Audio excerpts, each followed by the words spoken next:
If you are a new parent, you might be wondering how to change a diaper like a pro. It's actually not as difficult as it might seem. Here's a step-by-step guide to changing a diaper. 1. Lay your baby down on a changing table or other flat surface. 2. Open the diaper and remove any soiled liners. 3. Wipe your baby's bottom with a wet wipe or a washcloth and water. 4. Apply a fresh diaper liner and fasten the diaper snugly. 5. Wash your hands thoroughly. That's all there is to it. With a little practice, you'll be a diaper changing pro in no time. Most first-time parents are surprised by how often they need to change their baby's diaper, an average of 10 to 12 times per day in the early months. It's a dirty job, but someone's gotta do it. Here's a step-by-step guide to changing a diaper like a pro. Tools of the trade. First, you will need a clean diaper, a diaper rash cream, wipes, a waterproof changing pad or clean towel, a trash can, a sink. Step 1. Wash your hands. The first step to any diaper change is washing your hands. This will help to prevent the spread of bacteria. Step 2. Prepare the area.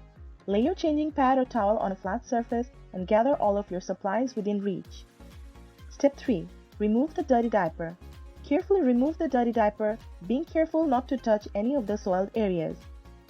If your baby is a boy, you may want to cover his penis with a clean wipe to avoid any accidents. Step 4. Clean your baby. Use the wipes to clean your baby's bottom. Wipe front to back and be sure to get into all of the creases. If you're using a disposable wipe, you can throw it away now. If you're using a cloth wipe, you can rinse it off in the sink. Step 5. Apply diaper rash cream if needed.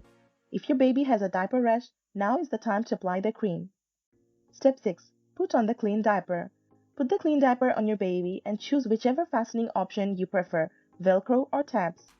Be sure to adjust the diaper so that it's not too tight or too loose. Step 7. Wash your hands. Again, wash your hands thoroughly to prevent the spread of bacteria. Step 8. Dispose of the dirty diaper. The last step is to dispose of the dirty diaper. If you are using a disposable diaper, put it in the trash can. If you are using a cloth diaper, you can rinse it off in the sink and then put it in the laundry bin. And that's it. You have successfully changed a diaper. Thanks for watching this video. If you like this video, don't forget to like, share it with your friends and family, and write your valuable comment about this video. Also, you can check out our other videos.